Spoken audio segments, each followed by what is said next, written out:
All right. Welcome back, Canes fam. This is Spiked Rob from the Spiked College Football Show. Happy Saturday. Hope you all had a okay week recovering from this shit show of a game that we witnessed by the Canes. At least somebody went, and at least it was the person that we really wanted to see go this week as a result of the nonsense. Shout out as always to the Iron Ostrich Network. This is brought to you by them. They support us in many ways, tech support, all that fun stuff. Check out their other shows. And also a shout out to 365 Canes Info. As usual, it hasn't been for the last few weeks because I've been in the process of moving, but we're all set with that. Big shout out to Steve-O and his detailed breakdown for certain plays. You'll see the icon in the corner. Very in-depth just breakdown and analysis of what happened on the player side, as well as a little bit of the strategy. But as you all know, strategy is done over the course of a game, play to play for 70, 80 plays. Tactics are one play versus another play in a given situation. So we're here to talk strategy. So let's look at the strategy or lack thereof when we played Florida State. And seriously, they're the fucking worst. So also credit their stupid fucking logo. All right. First play of the game. Pass to Mike Harley for 3 yards out of the spread formation. What I will say is that this is not the last time we will see this play. Didn't really work well in the first play because Mallory couldn't block very well. Doesn't work later in the game because Mallory can't block very well. Already points against Lashley for deciding to go back to this play. And when we see throughout the game better formations, better results just from the get-go, it beats having a pass batted down at the line or a sack for like 15 yards, which is what happened in the last 2 games. I guess this is a better starting point when you're just notoriously bad at starting slow out of the gate.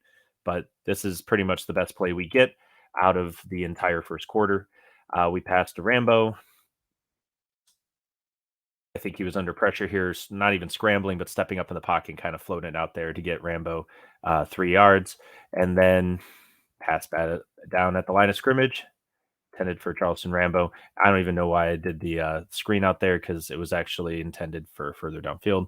But it doesn't matter. It didn't go anywhere, which is a great way to start the game, right? 3 passes, all for very minimal yardage. This is the key. This is the theme of this game is how many explosive plays did we attempt? How many explosive plays did we convert? And how did Florida State manage to keep us contained so that we couldn't go down the field? Well, you'll see it a lot in Steve-O's breakdowns, but they went a cover 2 shell, 2-man across the board. Hey, it turns out that's a really good coverage for everyone, not just on the college level, high school level. Also, that's what the NFL teams have been doing to shut down the Kansas City Chiefs, make them beat you bit by bit down the field. That's what they're doing with us. We don't have the same kind of offense, but we have the same sort of explosive plays. And shockingly, it works on the Chiefs, works on us.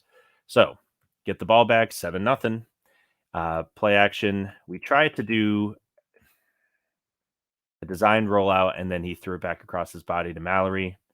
I hate these rollout plays. And it's not that they don't work. They do work. They're not consistent for TVD. And here we are still in the first quarter. 3 plays, 3 and out. He gets tipped at the line. Okay, fair enough. I think maybe since the offensive line is at least holding up the defense enough that they're not getting to get a sack on the first drive, but they're instead the defensive line is batting the ball down at the line of scrimmage. Maybe a good draw play would be very helpful there. Now, hindsight is 2020. I get that, but we count them 4 passes in a row, and we've got 6 yards of offense so far off of play action. Again, we haven't run the ball yet, so why would the play action work? I don't know. All right, then interception. So 5 passes in a row, 6 yards of total offense, no runs. This one has been analyzed many, many times. When I saw it live, I was annoyed that RG3 said that it was underthrown.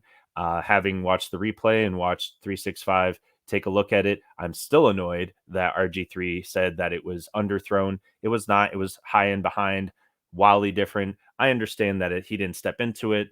And even with him not stepping into it, it just means that it was inaccurate. It didn't mean that he didn't have the arm strength to get it downfield, even though they purposely have him do a deep drop to basically buy time so that he can throw it deep enough. I don't know, man. I think that our offensive line honestly did a very solid job the entire game of creating a pocket of some kind. There were a few times when the interior basically collapsed. Fair. But overall, as much as Jermaine Johnson terrorized our right tackle and our left tackle, they pretty much kept him out of the pocket area. The TVD doesn't step up into the pocket. They haven't trained him to do that, even though he is a fairly mobile quarterback. This was one of those where the play design was, how do we deal with pressure? We have him move even further back and throw it from even further away. It's almost like the Steph Curry way of shooting the ball. Well, if they're going to guard the 3-point line, I'll shoot it from half court. Why the fuck not? It just doesn't make sense to me. You're creating more margin for error. I didn't like the play design. I like the play call in terms of going deep, attacking this FSU defense deep. I like that a lot. But to do it in this fashion, obviously the results speak for itself. But we do it again later in the game, and we miss again later in the game. It's not an interception, but it's just frustrating. There was no reason for this, in my opinion. Also, we left our tackles out on an island a whole lot, just way too much. So anyway, didn't lead to any points. I'll give our defense credit there, but we finally run the ball. 1 yard gain to the left. I know that Steve-O was saying that on our first run of the game, we actually got 7 yards. Not really. This was the first run. It went to the left side. It was fine. I didn't mind the play call. I didn't mind the play design. It's just that they, swallowed it up. But that's okay because you start by wearing down this FSU defense by running the ball, letting our guys come downhill instead of having to play on their feet, back of their heels against Jermaine Johnson and, whatever, the Monstars, as RG3 called them. To put them on the back foot 5 plays in a row, you actually start running the ball, not once, but twice in a row, 6 yards there, right up the gut. And then you pass for 7 yards. So you do the kind of play action one way, or it's not even play action, screen action one way, and then you hit Restrepo for the screen. This is just as effective in many ways as doing play action out of the pocket. I liked this idea when we attacked the middle of the field. Some of these we did play action, and I think even the first play of the game, we did play action, but no one attacked the middle of the field. So you just kind of leave. I mean, they're playing man. They're playing man all day, or they're playing zone. Either one, the slant it has to be run. It doesn't have to be mesh patterns. It doesn't have to be crossing patterns. You just need to have someone attacking the middle of the field every fucking play, since we're passing it 6 out of 8 plays so far. So anyway, Knighton runs again, 50-yard line. Action, baby. We went away from this very quickly. Very quickly. We had the spread look all game. We're playing man all game. Fucking run the ball. So 3 runs for 14 yards. I'll take that. And then Restrepo drops the screen. It wasn't the only one.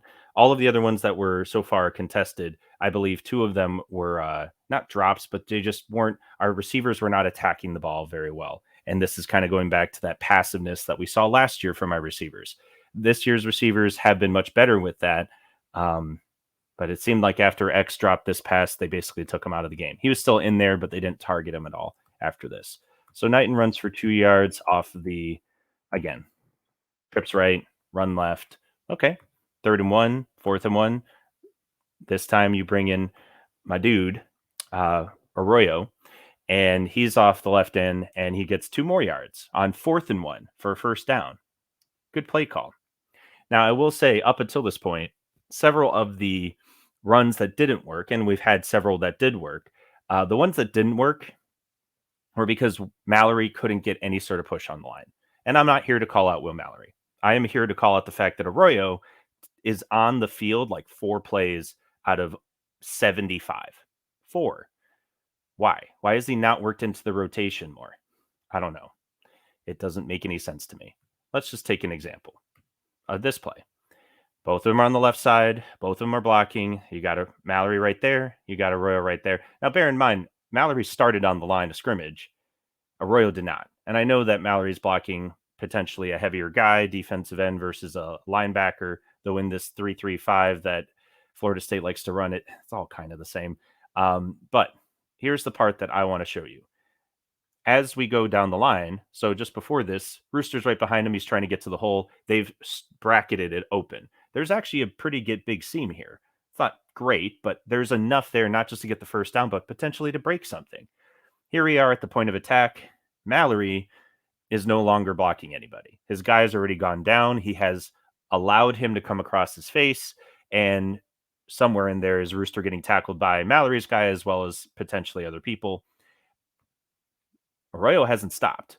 He's blocking his guy there. He's still locked in. I mean, not fully, but he's across the line of scrimmage, still blocking. Mallory's behind the line of scrimmage, not blocking. And then we end the play, and Mallory's there to look good, say, hey, we got the first down. Fucking Arroyo is all the way downfield. I mean, he's a good 5 yards downfield by the time the play's over. So just why is he not starting more? You know what I mean? Like, I'm not saying that Mallory shouldn't be out there on the field too, but there should be more of a rotation. A fumble from 2 weeks ago. Well, against Georgia Tech, he fumbled the ball, so they don't trust him with ball security, I guess, because he was trying to run over 3 guys. Doesn't make any sense to me. That's not just a this week thing; that's a whole year, season long thing.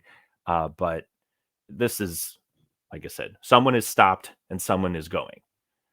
All right. Anyway, so then we go to this horrific looking formation. Oops. Still in the same drive, right? So we just got the first down, 8th play of the drive, and we decide to run off tackle to the left where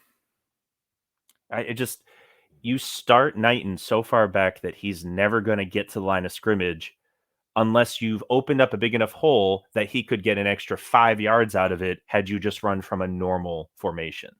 Like, there is nothing about this formation that makes it easier for our offense to gain yardage. It does give Knighton more of a head start, so he can hit the line of scrimmage at full speed versus where we normally start. But that's not our problem.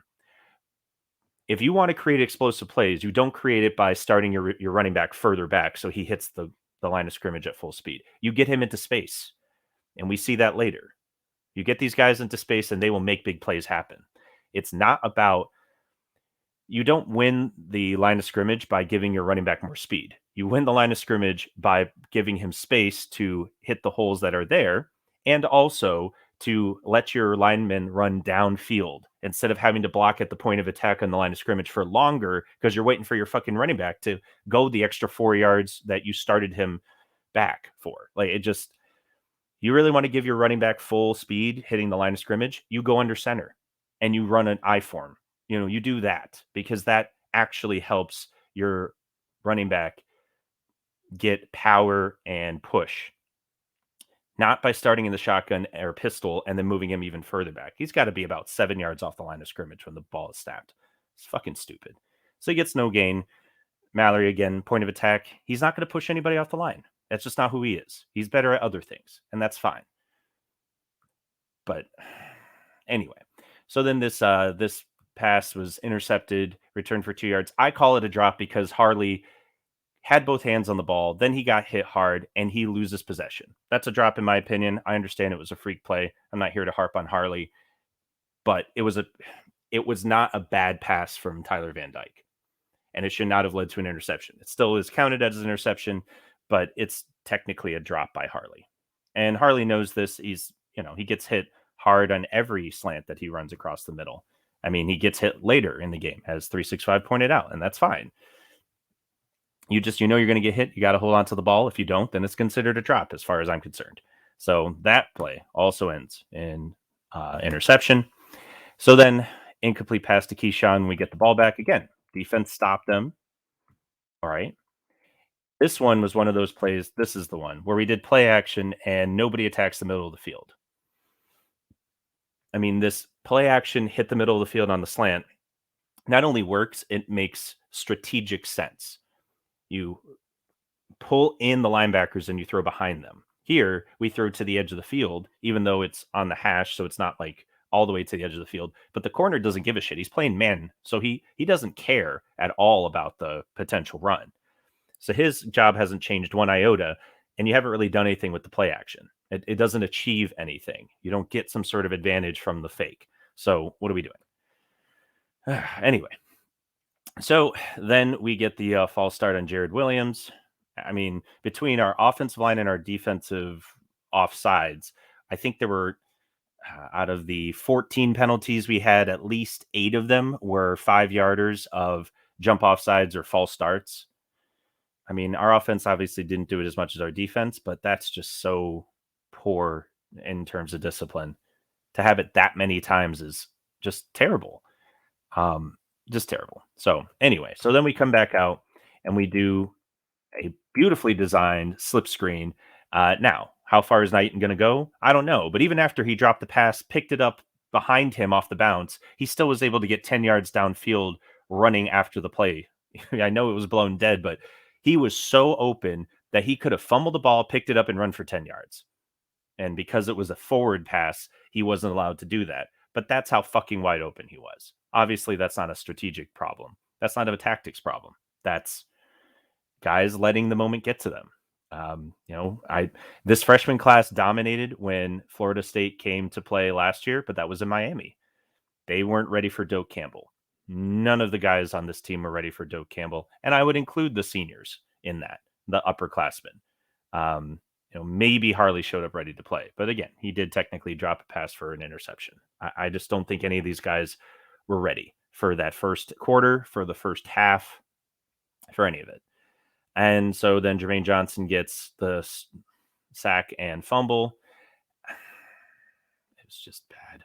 Fucking horrible. All right. So, how do we bounce back from that? Also, then they get a ridiculous holding call to score an easy touchdown right after that.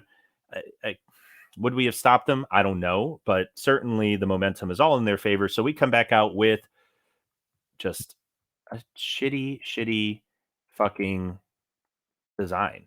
I get that Jalen Knighton got 4 yards here. That's wonderful. He didn't get touched until he got to the line of scrimmage. That means, in my opinion, our blocking was so good that he could have gone 5 yards past the line of scrimmage without getting touched if we had started him closer to the line of scrimmage. Like, Lashley, I will go back over this at the end of the year. If you all disagree with and think that this pistol formation with the running back further back is better than I'm giving it credit for, please tell me and explain to me why, or just say that you disagree, and that's fine. I'm looking for any reason to go back through and look at every single formation where we've used this setup and give us what sort of results we've gotten out of it. I'm pretty sure that we've ended up negative overall on this formation every single game that we've tried it. And we've tried it pretty much every game. So, yeah, we get 4 yards there. In my opinion, we could have gotten 9 easily from the blocking that was just really good on the right side. And it was because of the strength to the left side and the flow from the motion, and they're playing man and all of that. And that's great. None of that has to do with our running back starting 3 yards, 4 yards deeper than he needs to. But that's just me. So 2nd and 6, runs again, 3 yards, runs to the left side. This time, I would say that Mallory held his block a little better. But, again, that's not his strength. But we're going to keep running to his side anyway. Fine. So then another one completed, incomplete, batted down at the line of scrimmage intended for Harley. They had a bunch formation and Harley was breaking out just over the line of scrimmage. He was open. I'm pretty sure that's who Van Dyke was going for. Harley hadn't even turned around yet when the ball was batted down. That's how much pressure there was. Harley is just getting into his route and basically getting to the point where maybe he can turn around while the ball is in the air, and Van Dyke has to get rid of it, and it gets batted down from pressure up the middle. Now, again, I think he could have probably stepped up into the pocket first and then thrown it, because I think Harley still would have been open. But I understand that it threw off the timing, and in other situations, that wouldn't be batted down. But it gets batted down a lot against Florida State, and it's not the first time it's happened. So, anyway, I don't even know what the fuck happened there. Don't worry about it.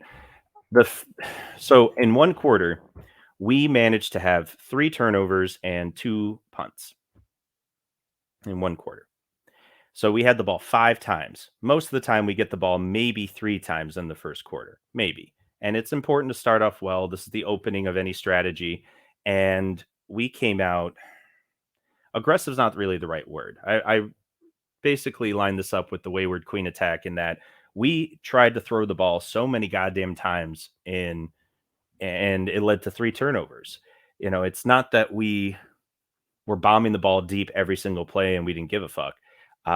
This was more about the fact that we were in a position to just start off well, start off strong, and we tried to be too aggressive in terms of passing, passing, passing, and not really trying to establish any sort of running game. Even though the runs were really good, we passed the set up the run, and then we couldn't barely get first downs out of it. I think we got one first down or two first downs in 5 drives, and we had 3 turnovers.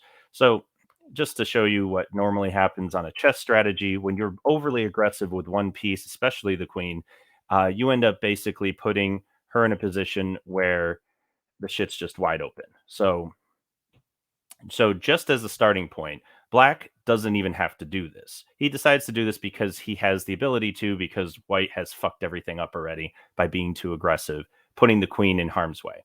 So instead of Black just not even moving the pawn, Black can already put the king in check, take a rook, and just basically blow up White's entire position. But here, Black decides, why the fuck not? I'm going to attack this piece right here with by moving the pawn, and White will probably react to that. And if White doesn't, it's going to lose its queen because it opens up a multiple, basically 2 or 3 points of attack all at the same time. There's just so much wide the fuck open here that within 10 moves, White has pretty much lost the game. Now, it's easy to say that in hindsight for the Canes, that within a quarter we've lost the game, but it is 17-0 when we get the ball back in the second quarter for our first drive in the second quarter. So I don't know, man. You couldn't have asked for a worse first quarter. And that was after we started off, the last couple games with some of the best first quarters we've ever seen. I don't know. I don't know. It was just, is it play calling? Kind of. And most of it was shell shock in that all of these freshmen were not ready to play in Doak Campbell, TVD especially included. And it just kind of, I guess to my mind, knowing that after that first interception, I don't know, man. I don't call that many passing plays. That's just me. And like I said, just some of the play design, we used the pistol formation twice in one quarter and it got 4 yards. Like, those are just lost plays, in my opinion. They have very little potential and they don't give your team any confidence. So definitely not a good first quarter. So here it was a scramble. It wasn't even, this was supposed to be a play action throw. And because of the pressure and because of how crunched this formation is, as always, we're inviting pressure from Florida State and TVD has to scramble for 2 yards. Not really much better to start the second quarter. Now, we start in a more standard spread formation, screen pass to Keyshawn Smith, 7 yards. Okay. And then 3rd and 1, we run the ball 2 yards right up the gut by Jalen Knighton. Very nice. And then we come back to this. Overthrown for Keyshawn Smith. We do the play action where TVD is not even in motion. Like, he's not even moving. He literally has to turn around almost 100% to look at his running back because of where this formation is set. And then he has to throw it and he doesn't set his feet. It gets overthrown. I mean, a lot of this is just not great. So now 365 points out. He does hit the slant to Harley for 5 yards. So that's good. And it's not intercepted this time. It's the same play call. It's fine. So another one. Hey, let's basically leak out Mallory here on the dig. This was a great catch by Mallory. So after me ragging on Mallory and his inability to block for the entire first quarter, I do want to point out that he made a fantastic catch here. 365 was looking at it. He thought that Mallory had to come back for the ball. I think Mallory has to stretch for this because if you see here, you can see the ball clearly. That's Mallory there. I'm pretty sure that's his right arm. Right there is kind of that blur. And he's basically already going pretty much horizontal. And you can see it here. I think that not only here is him catching it, but the ball is there. I'm pretty sure you could see the flash of orange. He's almost 45 degrees to the ground there trying to pull in this catch. He had to go full extension for it. And then as he brings it in, the Florida State guy tried to stick his hand in there and knock it out. I mean, they played very sticky man coverage all game. They were definitely susceptible on the backside. I mean, again, wide open on a few deep passes, which we'll get to. But right there, you had to come with your best. And right there, Mallory did. And from that point forward, in my opinion, you should be throwing the Mallory the ball as much as humanly possible. That's just my opinion there, because right there, he just showed that he woke up. Up until that point, not great. And again, even blocking, that's not his forte. You're putting him in a bad position. If you're going to throw the ball as much as we want to throw it, start throwing it to Mallory in tight windows, and I think he would have paid off a lot more. But here, when you come right back, pass overthrown to Charleston Rambo. Um, just for the record, I normally fuck up this thing where I try to make sure, are the guys lined up over each other or are they not? In this case, no. Right after that big catch by Mallory, we decide to double stack on the left side, one of my second least favorite formation that we love to do. And this time it burned us because, again, the stacking on the same side as the tight end means that the receivers have to back the fuck up, which makes them even less effective when they're trying to attack the line with any sort of rub route or breakout routes. And they didn't do that this time. And of course, we're running the hurry up. So we just immediately throw away this entire play. Lack of discipline, yes. But also, this is a shit formation and we should not be using it. It doesn't make any sense. It doesn't make football sense. It doesn't actually assist your players in doing anything helpful. The whole point of this formation is to isolate Rambo 1-1 and nothing else. And that is what the play that was called. But, again, both players released. So we end up throwing the play away anyway. So it's just, we do this all the time to ourselves. We walk into a play completely unprepared to be flexible and to be balanced. Now, with that said, we come right back with this play action with Brashard Smith in the backfield, I believe, and then we go deep to Jacoby George. And yeah, this should have been hit. But again, the first quarter was probably the worst one that TVD has ever experienced in his entire playing career. And we come right back with the deep passes. And yeah, I guess it's worth a shot. Those are typically 50-50 balls with the type of atmosphere and the bullshit that was clearly affecting our play in the first quarter. I think this play goes down to about a 30% success rate. So why call it on 2nd and 10? You already had a burned play because of mental errors and because of a shit setup. Why go deep at this point? Why not attack the middle of the field? That's all I'm asking. If it's 2nd and short or even 3rd and short, I think it makes more sense. But we're asking a lot. So then we overthrow Mike Harley and we end up with a punt. So this is kind of how we start off not start off. This is how we continue into the second quarter. TVD is not comfortable. Overthrow. Um, so how do we get him back? Well, we do get it back. It is 17-0. We do. So basically we do a play action rollout for Harley for 9 yards. This one, I mean, I like the play design as always, only because we try to keep Van Dyke in the pocket as much as possible. Yes, he is rolling, but we try to keep him under control as he's rolling. He still doesn't. He still kind of slings it, kind of throws it off balance. Still not great, but Harley does adjust for it to get at least the first 9 yards. Again, if it was I don't want to speak ill of TVD. He's been doing a great job, but this to me is not the play to calm him down because it doesn't put him in a great position. So we do this one where I will give Mallory all the credit in the world. He flushes his D end, the guy that he's supposed to block, even while he's off the line of scrimmage. He flushes him all the way past 6 yards past the line of scrimmage. Now, the guy was going that way and Mallory just shielded him off. Fine. But most of the time, if he changes his mind, the defender does, Mallory doesn't manage to stop him. Here, Mallory takes his momentum and flushes him all the way down so Knighton can go right around it for 4 yards. That's how you get that first down on 2nd and short. I like it. Again, here, second down. Also, if you see the formation, we stack again, but we bring the tight end off the line of scrimmage only to run the play and run the ball that way. Not a great design, in my opinion. Not a good formation, not a good structure. This is where you take that shot downfield, in my opinion. But what do I know?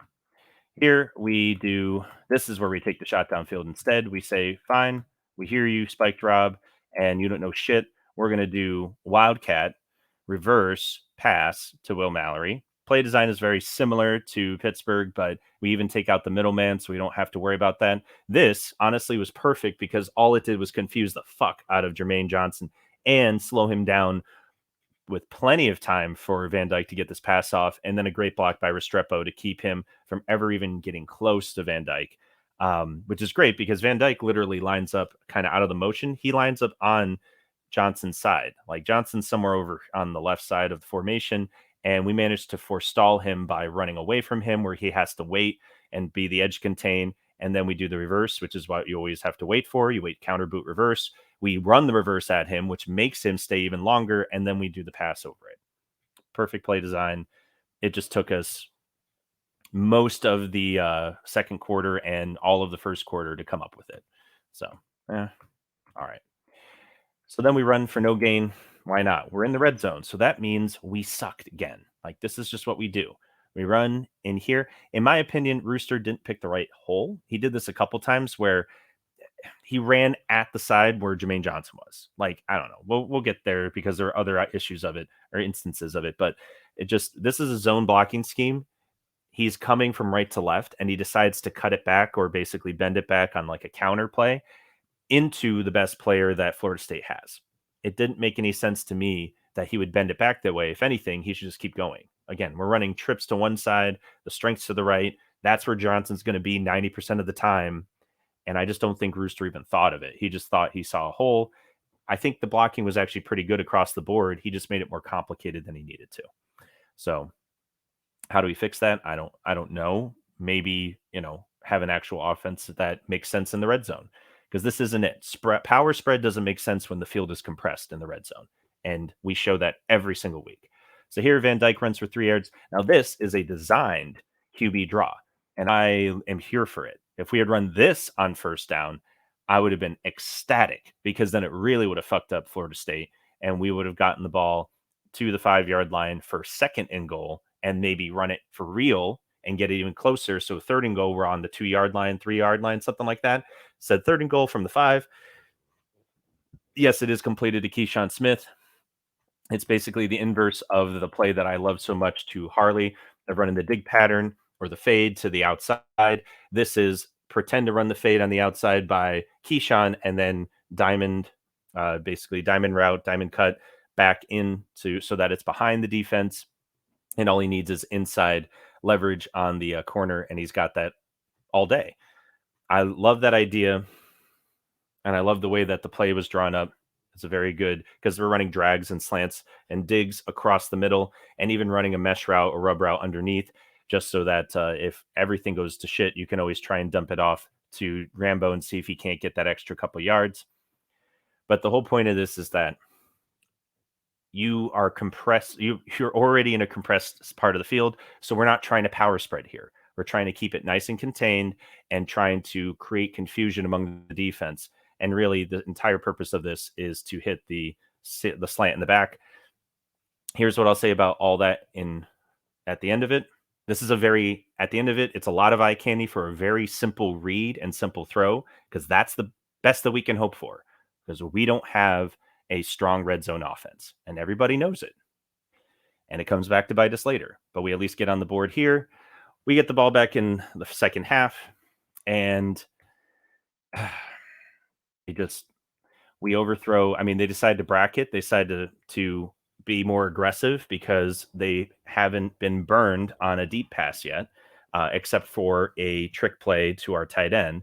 Outside of that one play, I don't even know if they got more than 10 yards on the entire first half. I think they had 2 plays that went over 10 yards in the first half. We did. So what do we do to start off the second half? We make a read, ensure that it is one-on-one coverage, and bomb his ass. And it just gets overthrown. Another one that we could have back. Again, was there anything in here that established that TVD was back and locked in? Not in my opinion, but that's okay. You got to give it your shot. I just wish we had done that to start the game off and not just the second half. But, what are you going to do?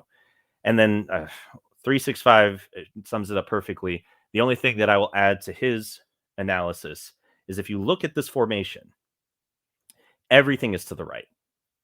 Brashard Smith is in motion to the right.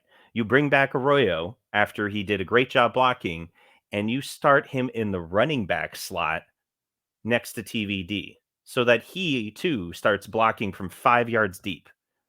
What? I mean, you could at least put him in one of the receiver spots, where you have to have both receivers on the line because you decided to play your tight end off the line and your fullback as a running back, and everybody's on the right side of the formation. This is garbage. This is a garbage formation. There's nothing redeeming about this formation. Not only does everybody know that Brashard Smith, when he's in the game and goes in motion, will get the pop pass, but on top of it, you've put in a formation that literally nothing else makes sense. You have to run the ball and you have to run it to the right side. Nobody else is out there to run anything else. Like you've got you can release maybe you can release Mallory, maybe you can release one of the receivers. So you're either going 2-on-6 against their entire secondary or you're running the ball to the right. Oh, and Smith is going in motion. So of course it's a fucking run to the right. And then to top it off, as 365 pointed out, the one person you decide not to block in the entire formation with all of this set up to the right is the fucking NFL prospect who's also terrorized your entire defense or offense up until this point, and you just keep feeding him and giving him more momentum and making his day even better. Well, when he goes first round, he can send a bunch of flowers to Rhett Lashley because he fucking set him up so bad. So then a bunch of just nonsense, formation back, then offsides, blah blah blah blah. All it leads to is a sack. It's a sack. That's it. It's a sack. He tries to run away, but again, he decides to run away to the side that Jermaine Johnson is on. It doesn't make any sense. You have trips left, and they're obviously over. They're flooding their blitz or whatever their pressure is going to be to the side that Jermaine Johnson's not on because you have an NFL prospect. So you're going to let him go one on one all day with everyone. Even if you throw extra players his way, you're going to expect him to win those most of the time. But how does TVD not know where he is? Like, how does he not know where he is? So I don't know. Like, just even throwing the ball away over someone's head. Yeah, you feed into him so he gets back to back great plays, quote unquote great plays. It just doesn't make any sense. So, and I this is not really a Lashley problem, but he needs to understand that, and he needs to call plays that don't make it so easy for Johnson to just keep eating and keep eating. So we get the ball back again, still 20-7. Here we get it back after a great play by Nesta with the fumble. I understand that it was a muffed handoff, but obviously Nesta did the hard work, the important part of actually making sure he got the ball, and then pull it out of the pile before they even had a chance to claim otherwise. So we get the ball back, and once again, run for no gain. Again, we try to do this bend back on the counter. I thought our blocking was very strong on the left side, center and left side on this play. And Knighton again just decides that it's like he's deciding before the snap where he thinks the hole is going to be, and he goes that way. It just doesn't make any sense, to me. Like, he's not letting the game flow to him, at least in those positions, because there was plenty of space to the left side. There's a lot of just ability for him to get up and running. Like, I know that Knighton's got great acceleration, but he's not attacking the line of scrimmage when he has to bend it all the way back. Nobody can. So it just, I don't know. So, running the zone, whatever zone read, is just not working there. And so what do we do instead? We complete it to Will Mallory for 8 yards because we do play action. And again, when you do the play action, you're forcing Knighton to come across the formation from right to left. And then Mallory leaks out the other side he starts on the left, leaks out to the right because all the action's to the left, and then you hit him in the slot and it's there for 8 yards. Pay attention to this, everybody, because when we run this play, when we really need it, we don't do it this way at all. The play is completely designed differently. So we leave Mallory in the backfield again for 2 yards, and we do the screen action to the left. We run to the right. We have Mallory in the backfield, which I usually dislike very much. And Mallory, again, for his part, holds up the hole enough so that our guard can pull across. I believe it was our guard who pulled, and Mallory is able to hold the D end, I believe, who came through there.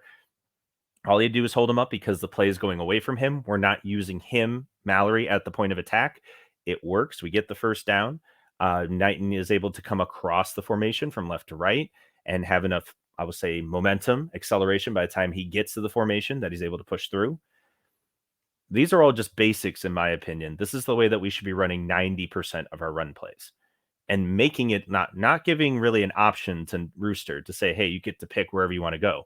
The way this play was designed, he had to run to the right. Again, you kept the tight end in to basically fill, and then you had the guard pulling that way. Rooster had no choice. The play call was power to the right. He doesn't get to bend it back. He doesn't get to decide where he wants to go with it. You just say, go out there and fucking run, put your head down and get a first down. And he did. So improvements from the first half to the second half, at least in the play design. And then we do this beauty, and we do this twice, and because it's that nice. The half-assed roll to the left. Again, I hate rolling out TVD, but when the idea is that you're rolling him to the left so that when he pivots, he's already in perfect throwing motion, it's beautiful. It's fucking beautiful. And to then play action, which we always do, and then throw it back to the running back across the formation. Just Thad Franklin can run it. Everyone can run it. It's a fucking great play. This should be part, you have the tight end going one direction, and then you have now this added element of the running back going the quote unquote other way. This is fucking great. Why did we wait until 10 games into the season to implement this? I have no fucking idea. But it's there now. Everybody better be fucking watching out. And if we don't run it at least once against Virginia Tech today, I'll be very disappointed. Okay, so Keyshawn Smith, play action, and again, play action and throw it to the same side of the field. Incomplete to Keyshawn. Oh, and with that, we get back into the red zone. Hooray! Where we suck, as usual. Now, again, we did do the diamond, but again, we don't do anything on first and second down and goal to go. Here we do the play action towards the left side of the field. Anybody who watches my show knows that running into Mallory from that side it's not going to work. It's not meant to work. At least here, it was never meant to be an actual run. And we're stacking on the right side because why the fuck not? And so we're trying to isolate Keyshawn one-on-one, and it's just an overthrow. It's another overthrow. But at its best, it's a 50-50 ball. Even when run to perfection, this entire play design is meant to have a 50-50 shot to Keyshawn Smith. On a day when Van Dyke's not having a great game, I like the fact that we attacked the end zone on the first play. I love it. I wish we did that every game because I think we would end up with more wins than we have now. Maybe only one more win, but still more than we have now. But at the end of the day, is this how I would attack the end zone? Probably not. I probably wouldn't use this play again anytime soon. Now, a formation I will not want to see anytime ever again is this one, this fucking monstrosity. You have the tight end receiver stack in the slot, which is just so awkward. I don't like it. I don't mind the tight end wide receivers. I don't mind them being stacked. I don't even mind them being this close to the line of scrimmage. But to then have another receiver outside of them is just fucking wasting space. Like it's a waste. There is very, very little that I can envision out of this side that is not receivers and tight ends basically running into each other, blocking each other, not creating any sort of spacing for them to be open or to win in any sort of even one-on-one battle.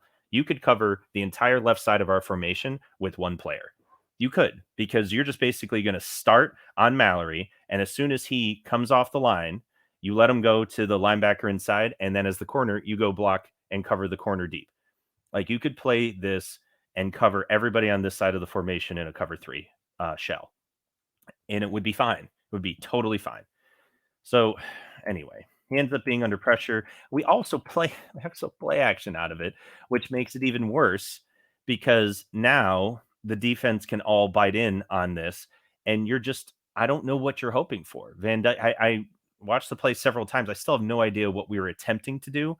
And because Van Dyke ends up having to throw it under pressure, we can't even see the routes behind it, but it doesn't matter. This is all to me back to the same eye candy to the left, isolate on the right side, and throw it to Rambo slash Keyshawn and one on one. But this is so stupid that I just don't. I'm not even. I don't ever want to see this formation again. There's nothing that you can tell me that will convince me that there's some really great unforeseen, hitherto unforeseen, fucking play that you can run out of this that will break mind, melt my mind. And oh my god, Lashley's so smart. He's not at least there.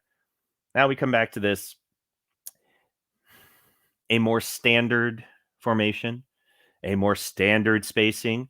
And hey, you know, I will say here that they decided to poach my favorite play, which is to go to Harley for the dig in the end zone.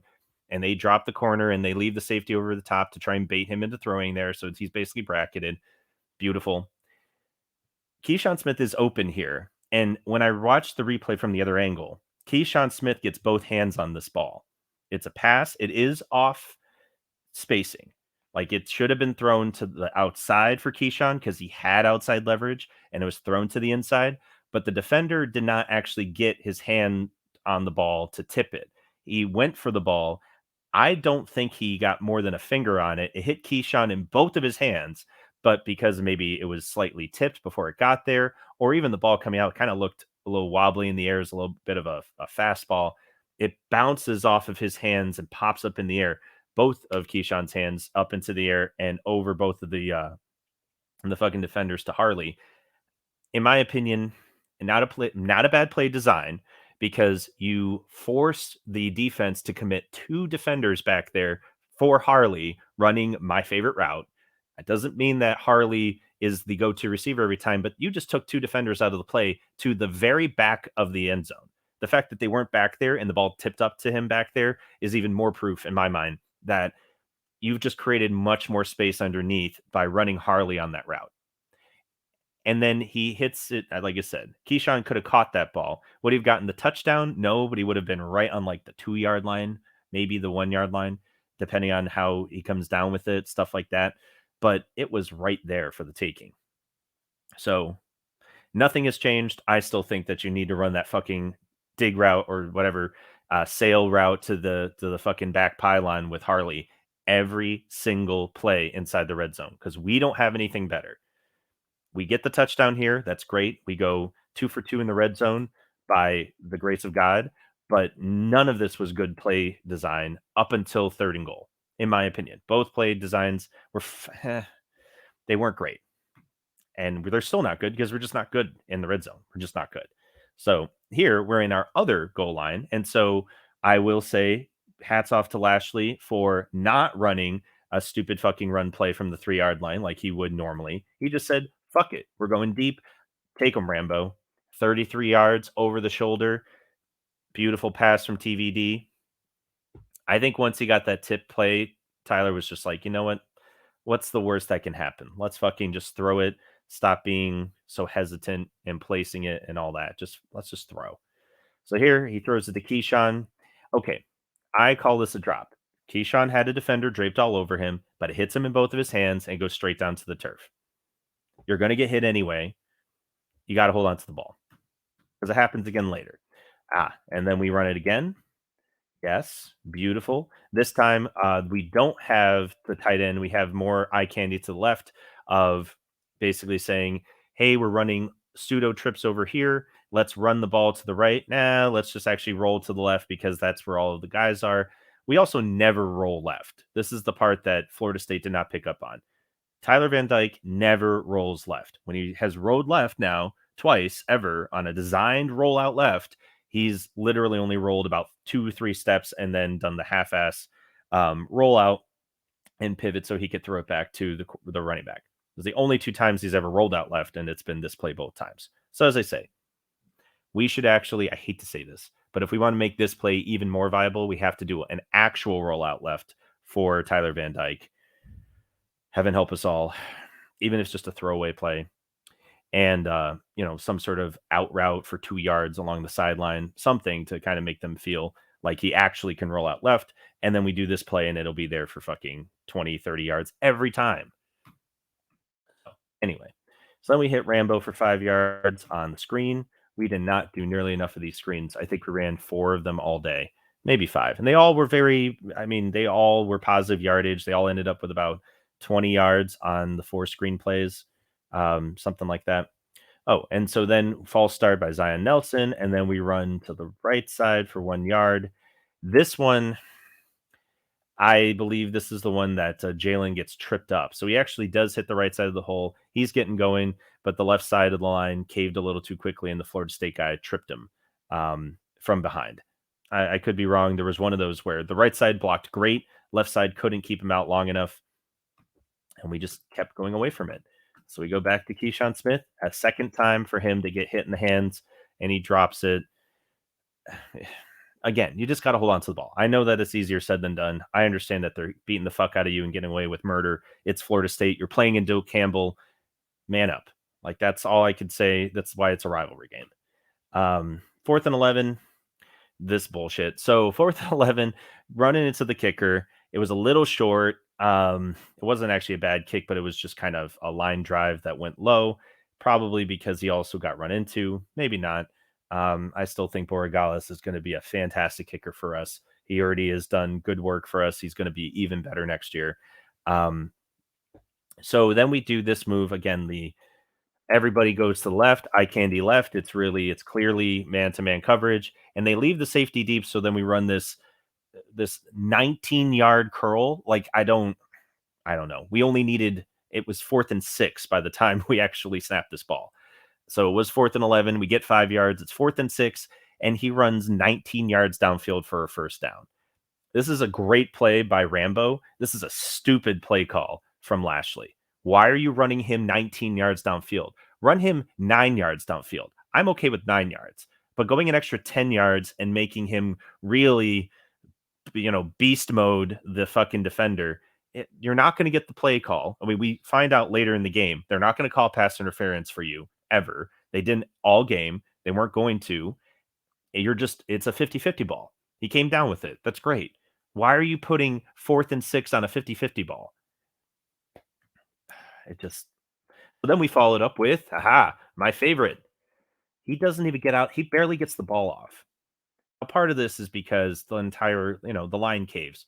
But again, if this were to happen from not pistol, yeah, he'd still get a loss of downs, or, he'd probably still get a loss with bad snap and all this other shit. But it's not going to be 4 yards and you getting eaten up and having no hope. It probably is a loss of 2 yards, maybe even one. Maybe you get back to the line of scrimmage. I don't fucking know. But you don't start so far back that it's a lost cause. God, I hate the fucking formation so much. Anyway, so for the game, I think we netted 2 yards from 4 or 5 call plays from the pistol. Anyway, so then overthrown to Rambo on 2nd and 14. I don't even think that was the right play design. It was overthrown yet again. Oh, that was the one to the back of the end zone. So my apologies. But it was the back right corner, and it just wasn't there. So then 3rd and 14, hits Brashard Smith on the angle route. Beautiful, beautiful play design. Standard shit, right? Clear out, run angle underneath. That's Madden. You run that shit. Let's run it all the goddamn time. We have Brashard Smith. We have Jalen Knighton. Hell, we have Thaddeus Franklin. We have all these guys who, if you give the ball to them in space from out of the backfield, we're good to go. Other point that I want to make, Brashard Smith, as well as Jalen, when he does it later, they don't really hesitate coming out of the backfield. They do take their time migrating out of the backfield to make sure everybody clears out, but they're not pretending. They're not looking to chip. They're not looking to block. They're going from the start of the play call. So if there's really like a hardcore blitz and you get pressure too quickly before they can run their angle route, you could still float it over the top to them because they're not looking to block at all. That's very important because our pass blocking from our well, let's say wide receiver like Brashard Smith or our halfbacks isn't as good when Cameron Harris is not playing for us. And he's out for the season. But until you can show me someone who absolutely can pass block well, I think Cody Brown right now is the best one we've got. He's fine, but everybody else, you're not out there to pass block. So just don't leave them back there to do that. Bring in Arroyo to do that. Leave in Mallory to do that. I don't care. but don't put our halfbacks in this position when they can do shit like this. And you get 12 yards on 3rd and 14 at the end of the third quarter. So you could set up the play. Now, here, it is off of play. Whoops. It is off play action. It is to the right side of the field to Will Mallory for 4 yards and a touchdown. However, there's orbit motion going to the left. Charleston Rambo, who beasted them the entire drive, is going to the left. Everyone's focused on him because there's motion that way. You're also play actioning that way. So you're sending everybody left and you're leaving Mallory and Arroyo on the right hand side to make a play on a quick flip. Is this what I would call? Yes, 100%. We need to call this play almost every time in the goal line just to keep people honest so that when we actually hand the ball off, they don't know if they're blocking, like if the tight ends are blocking or if they're going out for a pass. Absolutely run that every time. So let's talk about the Knight fork. Knights being basically equivalent of a tight end here. The reason why I love the idea of using the tight end is because they're versatile. You can't tell. They move in mysterious ways. They don't move like any other player on the field, really, because they do go in for blocking on the line. They do go out for a pass. In chess, it's the same idea. They have the most unique moving patterns as a knight in the game. And so this is actually from a fucking world chess championship match between two grandmasters. And here we get to this position where white not only forks the king, it's fine, it's great, and the rook, very good. White's still losing. He's still down a couple pieces. So after that, because the knight is so good at this, he actually comes back. So the king has to move out of the way.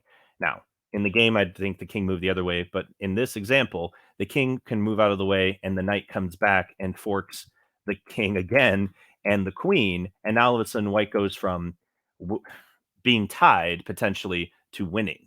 It creates winning chances because it's that devastating when you do it right. When you time it right, when you use your knight effectively, you can take over an entire game and turn the tide. So, because, and just so for those of you keeping track at home, it's because the queen is already attacking the king that that's just a pure win for white. So we take the lead here off of basically the knight fork, the play action to the tight end. Wonderful. Get the ball back. TVD scrambles for 8 yards. He was looking for something out of the backfield. Again, trying to float it to the running back. One of the defenders has to leave to go account for that running back out of the backfield, which leaves the field wide open up the middle. Runs for 8 yards. 2nd and 2. I mean, run off the right side. This was the one where we left Mallory on the left side to try and slow down the rush, and he didn't do it. He didn't make the block, and Knighton gets tripped up for 1 yard instead of getting more. It was great blocking all around, but that's okay because Florida State had 12 guys on the field still, so we are fine, I guess. 1st and 10, overthrown to Rambo again. I mean, this one, he was bracketed, deep. This had so much potential. I love this formation. This is good look. It just, we don't run it enough because I guess we're worried that people will figure it out. I don't really care. The personnel on the field here, I know we don't have any tight ends. You can do so much. There is so much explosive potential with all the guys that are on the field for this play. And we don't want to be that explosive, I guess. So I don't know. So pass complete to Rambo for 15 yards and a 1st down. This is just him. That's the connection, right? It seems so like, yeah, this is just what we do, but it almost never happened this entire game. It was just very, very rare.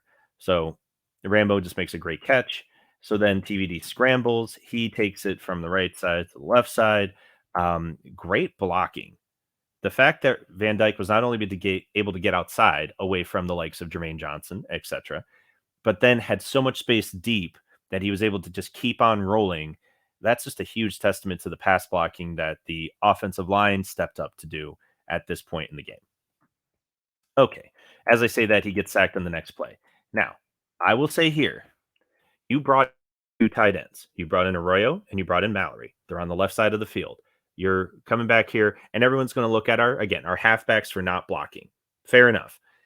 They didn't. They were waiting for the delayed blitz to chip and this and that, and you left Rooster in to block there. Both tight ends here release.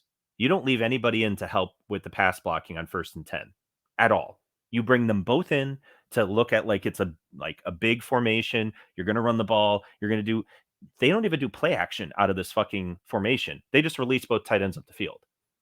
Absolutely mind-blowingly bad in terms of let's bring in this personnel to do shit with them from Lashley. Why bring in both the tight ends if you're not keeping either of them in to pass block? Either of them. I didn't see one play where the tight end was left in to block and things went really, really bad for Miami. I'm not saying that we got a first down or we didn't get a pass in or a catch in every time we did that, but we did it quite a bit. And here we bring in 2 tight ends and don't do shit with either of them. We send them both deep. What? What? Why? Just bring them in. Just do a standard. Why don't you do a double tight, like tight end on one side, tight end on the other, put both receivers off the line, and just run a fucking play out of it. Like, just it's an ace formation, basically. But instead of being under center, you're from shotgun. Shotgun ace, 2 tight ends. Just run a standard thing, and you got 7 guys blocking for Van Dyke up there. And if you want to release one of them, the tight end can release out of the backfield or whatever. If nothing else is there, fine.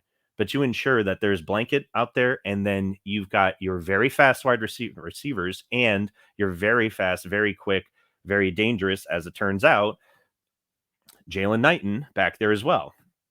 And he runs an angle route, and everybody runs deep, and he fucking goes pinball supersonic on them, fucking Sonic the Hedgehog bouncing off of people and scoring for 35 yards and a touchdown. So just want to run this by me again, why we decided to put pass blocking responsibilities on Knighton here instead of on either of the tight ends that we brought in. And again, there goes Arroyo. He's been in 3 times this fucking game, and one of them he lined up as a fullback, not even a fullback. He lined up as a running back.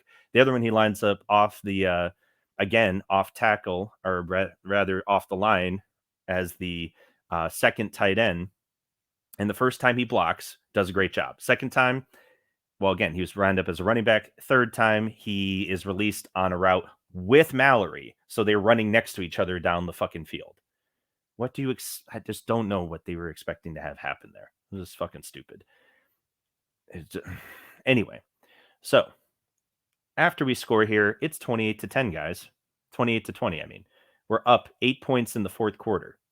They, after 14 plays and much shenanigans, and I talked about it on Twitter, a 4th and 1 conversion, quote unquote conversion, that wasn't challenged by Manny Diaz, even though he was looking at the fucking play, made a hand motion like, wow, we stopped him. He does double fist. We stopped him. They call first down and he doesn't challenge it. That to me was where that was the failed coaching call. But obviously he showed us multiple times that he failed at coaching for this game. But that one was the first of many. Anyway, we get the ball back. It's 4.5 minutes left. This is our 4-minute drill. Pass complete to Harley for 12 yards for a first down. This was really just Van Dyke making something happen. It was not really a designed rollout. He decided to roll out. Harley bailed to the sideline right next to the first down marker, caught it, took 2 steps over the line, out of bounds, first down. Okay, I like it. I have to say TVD is very good at the Connecticut drill, which is just bail out and throw it, right? Even whether it's 10 seconds into a play or when they jump off sides and it's a free play. Either way, he's good at them. But again, it's kind of like a scramble play in baseball. So what do we do then? We run 4 yards, first down. Fine. Get the ball back, and we come out in this formation. You just ran for 4 yards out of trips, like you've been doing the whole game. And this to me shows that Florida State is getting tired. They're getting tired. It's 4th quarter. This is where the money is made, right? This is where the defense, they've been running after TVD the whole game. They've gotten their sacks, they've gotten their turnovers, and you're still winning by 5 points. So what do? You come back out and you don't run the ball again, you come back out in the same stupid fucking formation on the very first play that didn't get you any yardage on the first drive, and you throw it to Harley again. And again, Mallory can't block well enough on the outside to isolate and let Harley get more than a couple yards. Yet again. But Lashley knows this because it was the first fucking play of the game. It's not like Mallory all of a sudden started blocking better on the outside throughout the course of this game. Mallory's had better receptions and he's blocked better on the interior, but he has not done one play in this game where he himself showed dramatic improvement in his blocking ability that you go back to this play. Completely just nonsensical. There are all these other plays that you could have run. You run in one in the next play. You could have run that on 2nd and 6, and you would have gotten more yardage, and it would have set up a 3rd and 3 where if you would then run the ball on 3rd down or do a play action, either one, it's going to be really hard for the defense to read it because you just did play action the play before to the tight end again. Instead, you run this fucking play, which didn't do anything for you in the first play, and now it does nothing, very little for you here in the fourth quarter. So then 3rd and 4. So look at where the run is going. All the other times we ran this play, we ran it 3 times in the game. Incidentally, fewer times and with greater success, even on this play, greater success than the stupid fucking formation that I hate so much with the pistol. But neither here nor there. The run doesn't go across the formation, even though every other one, it goes across the formation. First time we ran it, right to left. That was the run. That was the motion. You run from one side of the formation across the formation to the other. You run your tight end, drag him back the other way. It's open. Then we did the tight end, the touchdown with 2 tight ends on that side. You run right to left and have orbit motion behind right to left. Everything flows left. You dump it right into the flat. You get the first down / touchdown. Here we are. We run it nowhere. Definitely not left to right. It's kind of a dive zone motion, right? To make it look different, I guess, except it doesn't make the defense go anywhere.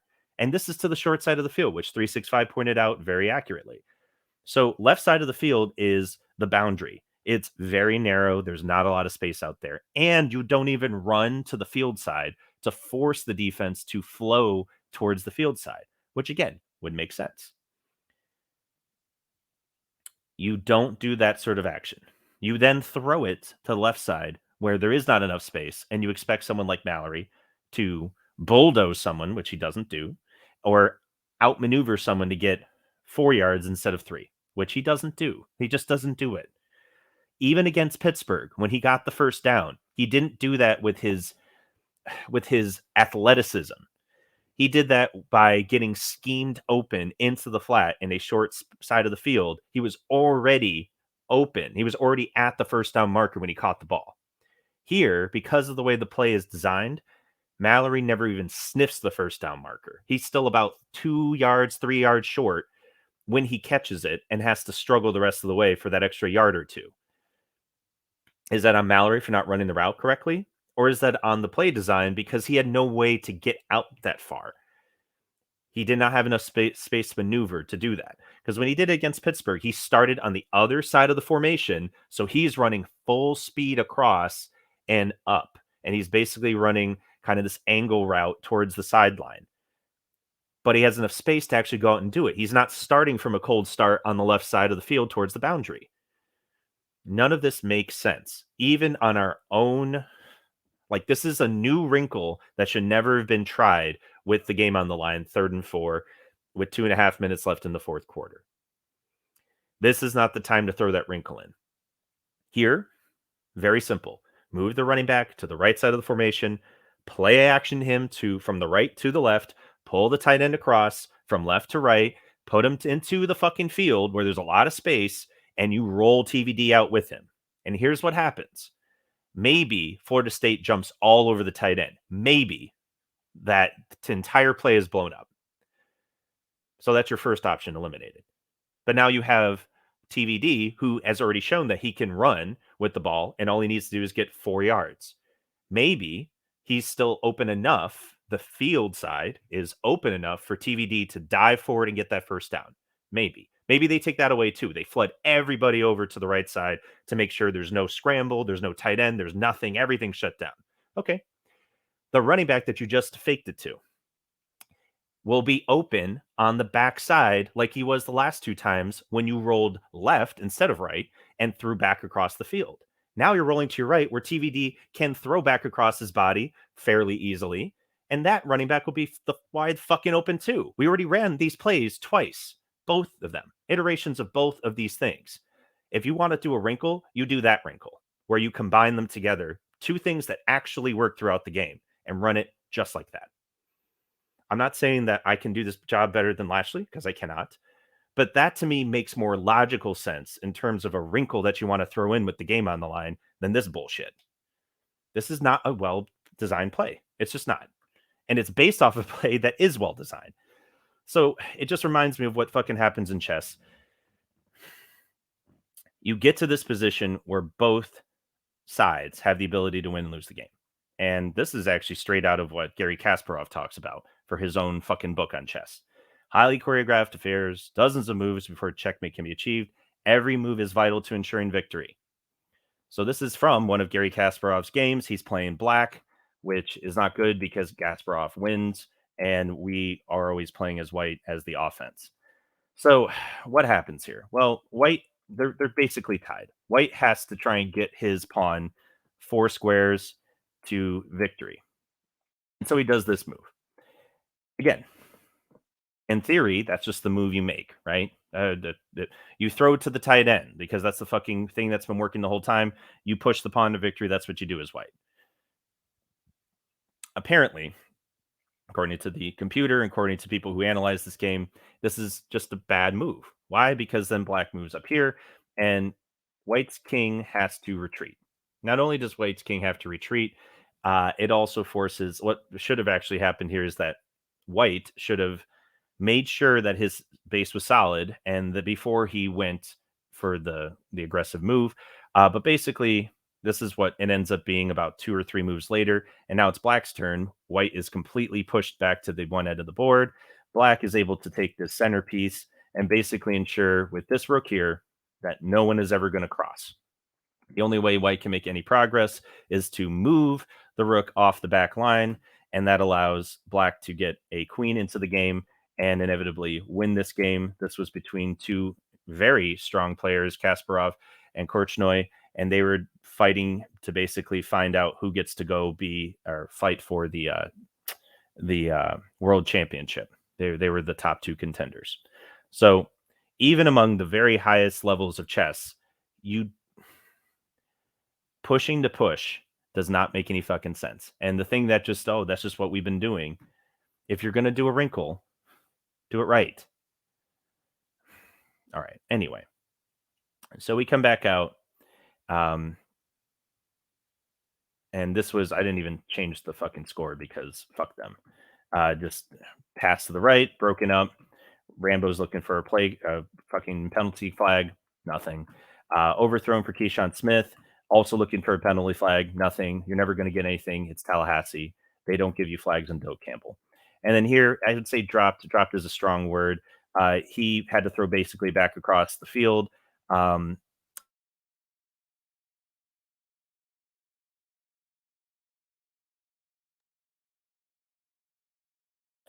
And then when you finally get the 19-yard pass on the middle of the field, it's too late. There's 2 seconds left, and by rule, the game ends. The offense had the opportunity to somehow pull a miracle off at this drive, but the game was already over before then. The game was already over when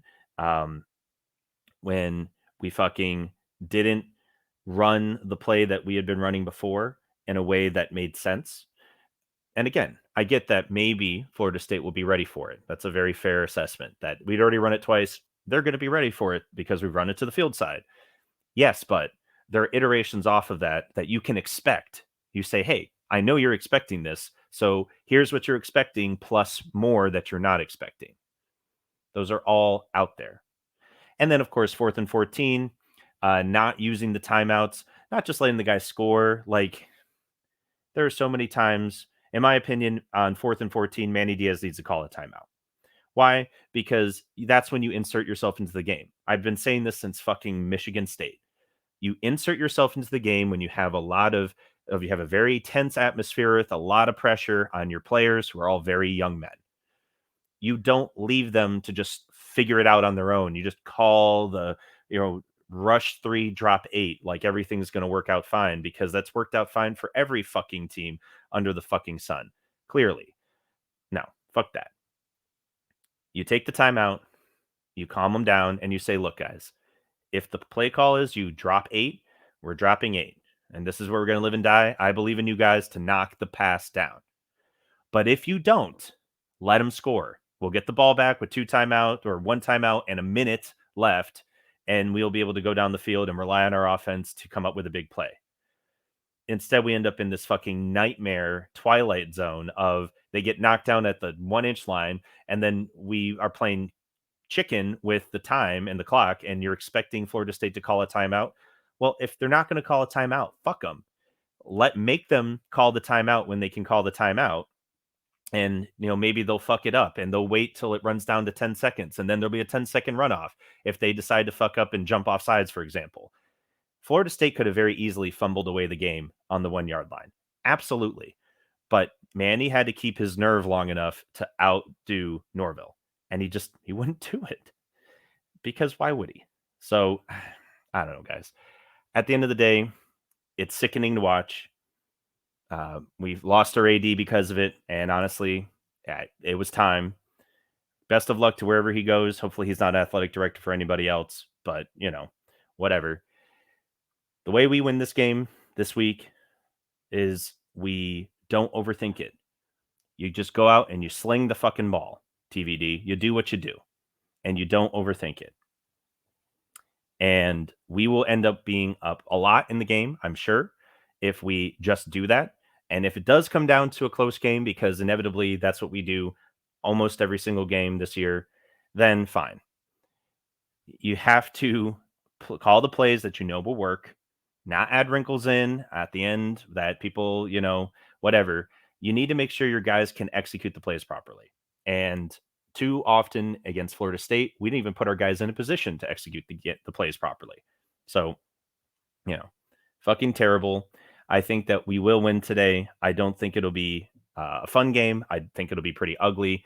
And I certainly think we're going to allow more yardage to Virginia Tech than Boston College did when they played them. And I expect Boston College to beat Florida State this week and still end Florida State's bid to go have a bowl game this year. Because I think that we just played so poorly that Florida State thinks that they're way better than they are. And B, Boston College's defensive coordinator is the guy that I want for this team. His name is Tem Lukabu. And if he shows up today and they do well, you can thank me later when we inevitably go out and try and poach his ass, because he is a better defensive coordinator than Manny Diaz, and he should be the one running this team for the defense, not being the head coach. None of that. You need a good player. Well, you need a good defensive coordinator, though, if we're going to go get someone like, I don't know, Lane Kiffin, whoever we bring in. You need someone who's going to be an actual coordinator and not try and do everything on their own. So with all that said, end rant. I appreciate you all. You all have a great rest of your evening on a Saturday, and go Canes today against Virginia Tech. And we'll be talking about that game next week as well. All right. Take it easy.